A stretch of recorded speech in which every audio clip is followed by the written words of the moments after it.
মৰমৰ ছাত্ৰ ছাত্ৰীসকল, তোমালোকে প্ৰথম ইউনিটত আহিবলগীয়া যিকেইটা চেপ্টাৰ আছে সেইকেইটা চেপ্টাৰ অলৰেডি ক্লিয়াৰ কৰিছা আৰু তোমালোকে প্ৰেক্টিছ আৰু ৰিভিজন কৰি আছা। লগতে চোৱা, ইয়াৰ লগত জড়িত যিখিনি চেপ্টাৰ, এই চেপ্টাৰবিলাকৰ ইম্পৰ্টেণ্ট যিখিনি ফৰ্মুলা, ইম্পৰ্টেণ্ট মেথছ ফৰ্মুলা, এই ফৰ্মুলাবোৰ এবাৰ চাই লোৱা। কাৰণ চোৱা क्वेश्चन देखकर डर लगना नॉर्मल है, लेकिन फॉर्मूला याद हो तो आधा क्वेश्चन वही सॉल्व हो जाता है। क्वेश्चन বিলাক চাই ভয় লগাটো কমন হয়, নৰ্মেল হয়। যদিহে তোমালোকে ফৰ্মুলাবোৰ মনত ৰাখা তেতিয়াহ'লে কি হ'ব, আধা কুৱেশ্যন তাতে সলভ হৈ যায়। কাৰণ চোৱা, যিমানবোৰ কুৱেশ্যন তুমি সলভ কৰিবলৈ যোৱা ফৰ্মুলা তোমাৰ প্ৰয়োজন হ'বই। সেইকাৰণে মই তোমালোকক সদায় কওঁ যে ফৰ্মুলাবোৰ মনত ৰাখিবাই, ফৰ্মুলাবোৰ গো থ্ৰু কৰিবাই। তোমালোকে কি কৰিবা, চেপ্টাৰ ৱাইজ ফৰ্মুলাবোৰ লিখি এটা ফৰ্মুলা শ্বীট বনাই তোমালোকে ৱালত লগাই থবা, যাতে ৰুমত সোমাই তোমালোকে ফৰ্মুলা শ্বীটটো চকুত পৰে। আৰু তোমালোকে সেই ফৰ্মুলাবোৰ ইউজ কৰি মানে সেই ফৰ্মুলাবোৰ তোমালোকে ইউজ কৰি কুৱেশ্যন সলভ কৰিবা, কুৱেশ্যনত এপ্লাই কৰিবা। তেতিয়াহ'লে কুৱেশ্যন সলভ কৰি যিমানে কৰিবা সিমানে তোমালোকৰ ফৰ্মুলা মনত থাকিব। অ'কে, তো এইবাৰ চাওঁ আমি তোমালোকৰ প্ৰথম ইউনিটত আহিবলগীয়া যিখিনি চেপ্টাৰ, কি চেপ্টাৰ প্ৰথম ইউনিটত আহিব পাৰে চোৱা। এতিয়ালৈকে তোমালোকৰ যিখিনি চেপ্টাৰ পঢ়া হ'ল, ৰিভিজন চেপ্টাৰ যিটো পুনৰ আলোচনা, চেপ্টাৰ 1 ৰিয়েল নাম্বাৰ সংখ্যা প্ৰণালী, চেপ্টাৰ 2 পলিনোমিয়েলছ বহুপদ, চেপ্টাৰ 6 ট্ৰাইংগেল ত্ৰিভুজ, চেপ্টাৰ 8 কি আছে ইন্ট্ৰডাকশ্যন টু ত্ৰিকোণমিতিৰ পৰিচয়। এইকেইটা চেপ্টাৰৰ পৰাই তোমালোকৰ ইউনিট টেষ্টত কুৱেশ্যন কাটিব। কিছুমান স্কুলত চাগে ত্ৰিকোণমিতিৰ পৰিচয়টো আহিব, কিছুমানত নাহে। অ'কে, তো এইবাৰ আমি চাম যে প্ৰথম যিটো চেপ্টাৰ কি আছে ৰিভিজন বা পুনৰ আলোচনা, যিখিনি তোমালোকে আগৰ ক্লাছসমূহত পাই আহিছা। বীজগণিতীয় অভেদ হওক, বীজগণিতীয় অভেদবিলাক তোমালোকে আগৰ ক্লাছত পাই আহিছা, এবাৰ গো থ্ৰু কৰি ল'বা। তাৰপিছত সূচক আৰু ঘাতৰখিনি প্ৰয়োজন হ'ব। চোৱা, সূচক আৰু ঘাত, ইণ্ডিকেটছ এণ্ড পাৱাৰ। তো চোৱা, 1 নম্বৰত তোমালোকে কি পাইছিলা যে a to the power m into a to the power n। ভূমিকেইটা যদি একে হয়, পাৱাৰকেইটা বেলেগ বেলেগ হয়, পুৰণৰ ক্ষেত্ৰত ভূমিটো a থাকিল, পাৱাৰকেইটা কি হৈ যাব, প্লাছ হৈ যাব, m প্লাছ n। পুৰণৰ ক্ষেত্ৰত ঘাতবিলাক কি হৈ যায়, যোগ। এতিয়া পুৰণৰ ক্ষেত্ৰত চালো, হৰণৰ ক্ষেত্ৰত কি হ'ব, a to the power m হৰণ a to the power n। হৰণৰ ক্ষেত্ৰত পাৱাৰকেইটা কি হৈ যাব, মাইনাছ। অ'কে, 3 নম্বৰত আমি চাম যে a to the power m লিখিলো, whole to the power n। তো চোৱা, a to the power m এটা ঘাত আছে, তাৰ ওপৰত আৰু এটা ঘাত, ঘাতে ঘাতে কি হৈ যায়, পূৰণ হৈ যায়, a to the power m into n। Okay, 4 নম্বৰত চোৱা, a to the power not লিখিলো, ইয়াৰ পাৱাৰ কিমান আছে, 0। 0 হ'লে ইয়াৰ ভেলু কিমান হৈ যাব, 1 হৈ যাব। এইটো কেনেকৈ হ'ল চোৱা, এইটো চোৱা, a টু দি পাৱাৰ যদি m থাকে বাই a to the power m, হৰণৰ ক্ষেত্ৰত পাৱাৰকেইটা কি হ'ব, মাইনাছ। তো কি হৈ যাব, a to the power m minus m 0 হৈ যাব। তো এইবাৰ লক্ষ্য কৰা, a to the power m a to the power n cancel গ'ল, এইটো কিমান বাৰ যাব, একবাৰ যাব। তাৰ মানে a to the power not মানে 1। তাৰপিছত চোৱা, যদি এনেকুৱা দেখা পোৱা যে a বাই b, এইটো 5 নম্বৰ দিলো, a by b whole to the power m, দুইটাৰ ওপৰত পাৱাৰ কি আছে, m আছে। তো এইটো আমি এনেকৈ লিখিব পাৰোঁ যে a to the power m by b to the power m, দুইটাৰ ওপৰত m আছে। অ'কে, এইখিনি ইউজ কৰিব পাৰা। তাৰপিছত তোমালোকে এইটো পাই আহিছা যে a to the power minus 1, পাৱাৰটো কি হৈ আছে, যিটো ঘাত মাইনাছ হৈ আছে। তো মাইনাছৰ পৰা যদি তুমি কি কৰিব বিচাৰা, পজিটিভ কৰিব বিচাৰা, তলত আহি যাব, মাইনাছ 1 হৈ নাথাকে, এইটো প্লাছ 1 হৈ যাব, প্লাছ 1। অ'কে, প্লাছ 1 হ'ব। তো প্লাছ 1 লিখিব পাৰা বা ডাইৰেক্ট a বুলি লিখিব পাৰা, 1 বাই a। অ'কে, তো তোমালোকে সূচক আৰু ঘাতৰ এইখিনি ফৰ্মুলা পাই আহিছা, আৰু এই ফৰ্মুলাবোৰ ইউজ কৰি তোমালোকে কি কৰিব লাগিব, কুৱেশ্যন সলভ কৰিব লাগিব। তাৰপিছত চোৱা, ক্লাছ 9ত তোমালোকে কি পাইছিলে, ত্ৰিভুজৰ সৰ্বাংগ সমতা মানে কংগ্ৰুৱেন্স অফ ট্ৰাইংগেলছ। দুটা ত্ৰিভুজ নাম দিলো a b c আৰু d e f। সৰ্বাংগ সমতা বা সৰ্বসমতা মানে কি, দুটা ত্ৰিভুজ একে একে, যদি তুমি ইয়াৰে এটা কোণ বি কোণ ইয়াৰে অনুৰূপ কোণ ই ইকুৱেল পোৱা, এ ইয়াৰ অনুৰূপ কোণ ডি ইকুৱেল পোৱা, আৰু এ বি বাহুৰ অনুৰূপ বাহু ডি ইকুৱেল পোৱা, সমান সমান পোৱা, তেতিয়াহ'লে চোৱা, ইয়াতে আমাৰ কি হৈ যাব, এংগেল সাইড এংগেল মতে কি হৈ যাব, সৰ্বসম। ঠিক আছে, মানে এইবিলাক চৰ্ত। তাৰপিছত চোৱা, বা স্বীকাৰ্য। তাৰপিছত যদিহে এ বি বাহু ইয়াৰে অনুৰূপ বাহু ডি ই, আকৌ এ চি বাহু ইয়াৰে অনুৰূপ বাহু ডি এফ,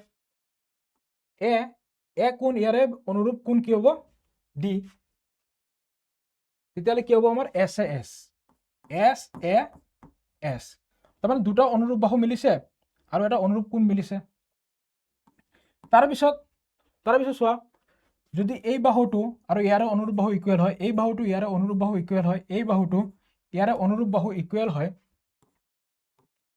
তেতিয়াহ'লে কি হ'ব? সৰ্বসম। আৰু সৰ্বসমৰ চিন হৈছে এইটো, কি হৈ যাব? এছ এছ এছ, বাহু বাহু বাহু, এছ এছ এছ, বাহু বাহু বাহু। 4 নম্বৰত চোৱা, 4 নম্বৰত যদি 90 ডিগ্ৰী কোণৰ ক্ষেত্ৰত, মানে সমকোণী ত্ৰিভুজৰ ক্ষেত্ৰত, সমকোণী ত্ৰিভুজ দুটা যদি সৰ্বসম হ'বলৈ হয়, এইটো হ'ব আমাৰ RHS স্বীকাৰ্য, RHS স্বীকাৰ্য। তো ইয়াৰ পৰা এটা কুৱেশ্যন বনে যে তলৰ কোণটো ত্ৰিভুজৰ সৰ্বসমতাৰ স্বীকাৰ্য মানি চলে। তো ইয়াৰ পৰা যিকোনো এটা অপশ্যন দিয়া থাকিব, এই 4টাই, ঠিক আছে, এই 4টাই। তো কুৱেশ্যনটো এনেকুৱা আহিব পাৰে, চোৱা, তলত দিয়া কোণটো, এইটো MCQ তোমালোকৰ, MCQ এনেকুৱা আহিব পাৰে, ডাইৰেক্ট সূত্ৰৰ পৰা আহি যায়, তলত দিয়া কোণটো সৰ্বাংগ সমতাৰ নিয়ম মতে মান্য হ'ব, বা which of the following is a valid congruency rule. তো কংগ্ৰুৱেঞ্চি ৰুল ইয়াৰ পৰা কোনটো হয়? SAS, 3 নম্বৰটো, SAS, যেটো ইয়াত মই লিখি দিছোঁ তোমালোকক, SAS। ওকে, ৰিভিজন চেপ্টাৰ তোমালোকে চালা। এবাৰ চোৱা, ৰিয়েল নাম্বাৰ মানে সংখ্যা প্ৰণালী। তো চোৱা, ৰিয়েল নাম্বাৰত তোমালোকৰ ফৰ্মুলা কি আছে?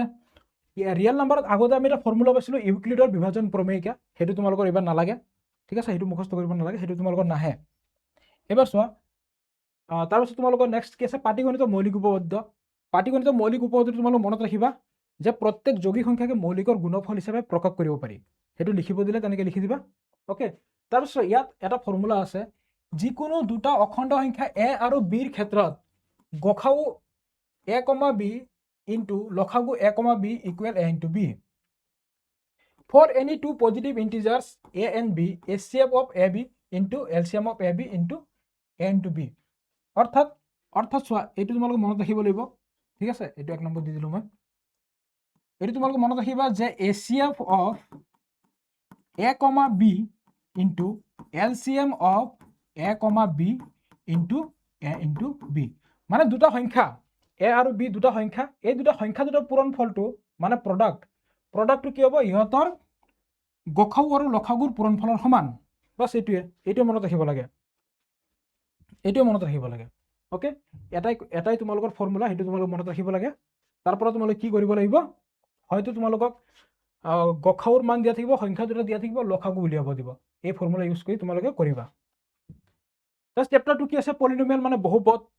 বহুপদত তোমালোকে কি মনত ৰাখিব লাগে? চোৱা, ইয়াত তোমালোকে মনত ৰাখিব লাগে এইটোৱে যে এটা বহুপদৰ শূন্য আৰু সহগৰ মাজৰ সম্পৰ্ক, relationship between জিৰ'ছ and কোএফিচিয়েণ্ট of polynomial. তো ইয়াত কোৱাড্ৰেটিক পলিনমিয়েলৰ ক্ষেত্ৰত মানে দ্বিঘাত বা দ্বিঘাত বহুপদ, কোৱাড্ৰেটিক পলিনমিয়েল, দ্বিঘাত বহুপদৰ ক্ষেত্ৰত যদি শূন্য দুটা আমাৰ আলফা আৰু বিটা হয়, শূন্য দুটা যদি আমাৰ আলফা আৰু বিটা হয়, তো শূন্য দুটা আলফা আৰু বিটা, তো শূন্য দুটাৰ সমষ্টি বা যোগফল আলফা প্লাছ বিটা ইকুৱেল কি? মাইনাছ b/a, ঠিক আছে। তাৰপিছত চোৱা, আলফা ইনটু বিটা গুণফল কি হৈ যাব আমাৰ? c/a। বাছ এইটোৱে, এইটো দ্বিঘাত বহুপদৰ ক্ষেত্ৰত আছিলে। এতিয়া ত্ৰিঘাত বহুপদৰ ক্ষেত্ৰত কি হ'ব? চোৱা, দ্বিঘাত বহুপদৰ ক্ষেত্ৰত হৈ গ'ল। এবাৰ চোৱা, ত্ৰিঘাত বহুপদৰ ক্ষেত্ৰত কিউবিক পলিনমিয়েল,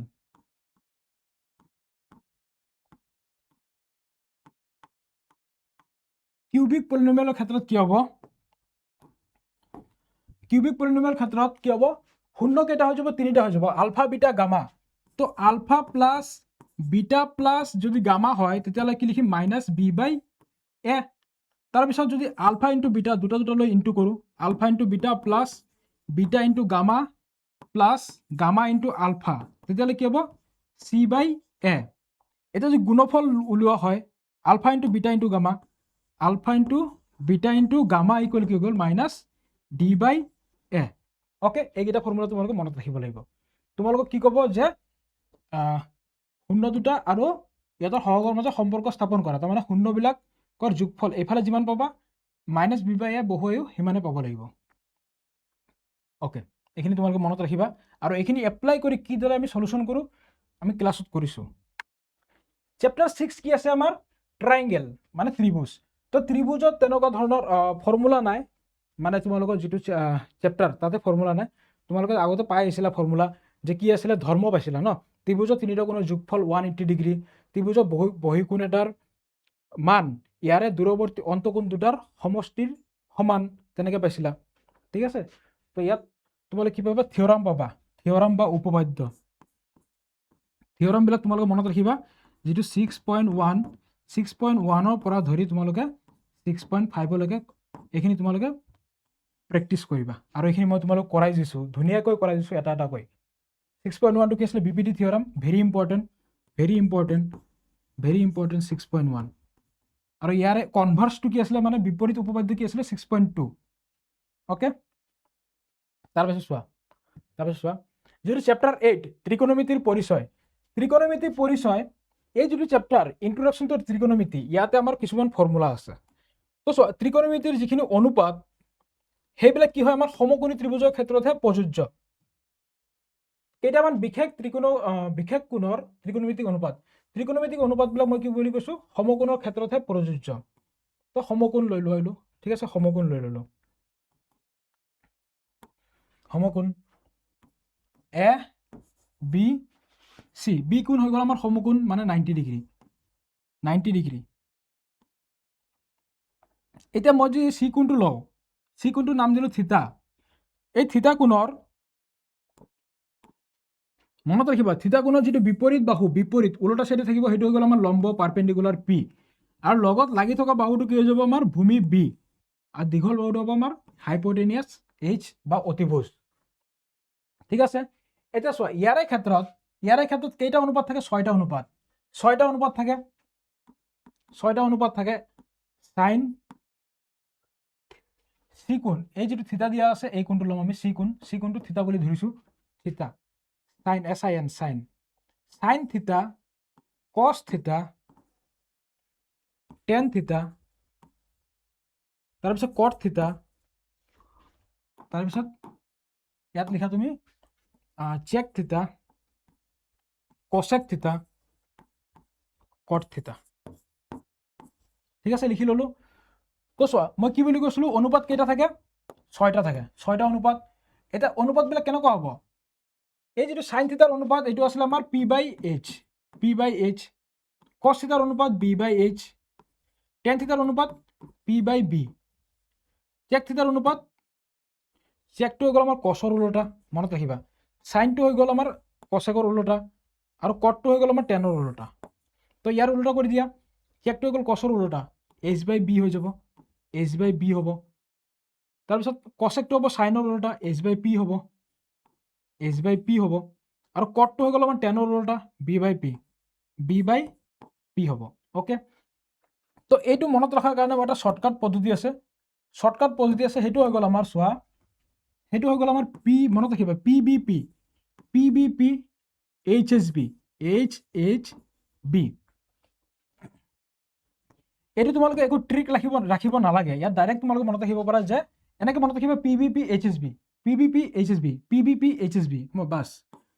বাছ 6টা হৈ গ'ল 6টা আমাৰ কি হৈ গ'ল অনুপাত হৈ গ'ল বা ৰেচিঅ' হৈ গ'ল প্ৰথম যিটো হৈ গ'ল আমাৰ চোৱা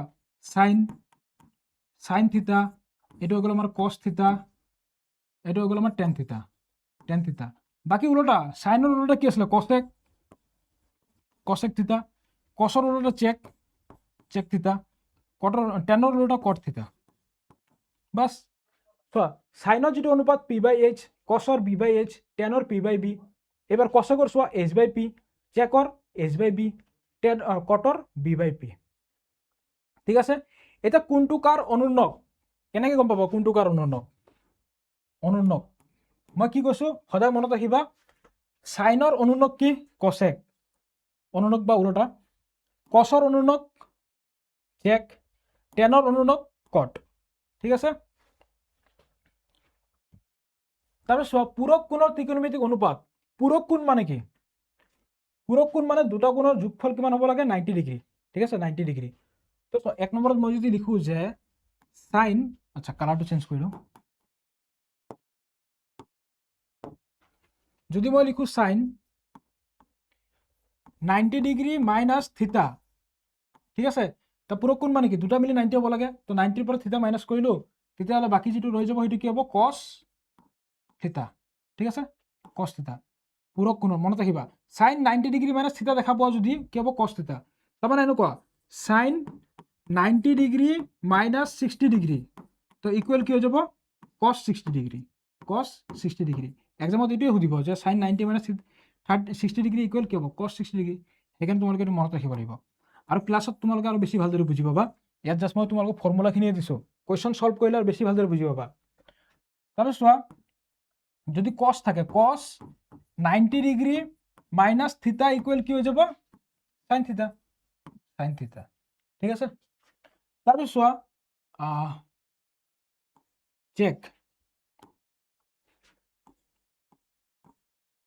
চেক 90 ডিগ্ৰী মাইনাছ থিতা ইকুৱেল কি হ'ব কসেক থিতা ঠিক আছে তাৰপিছত কসেক 90 ডিগ্ৰী মাইনাছ থিতা ইকুৱেল কি হ'ব চেক থিতা ঠিক আছে তাৰপিছত টেন 90 ডিগ্ৰী মাইনাছ থিতা ইকুৱেল কি হ'ব কট থিতা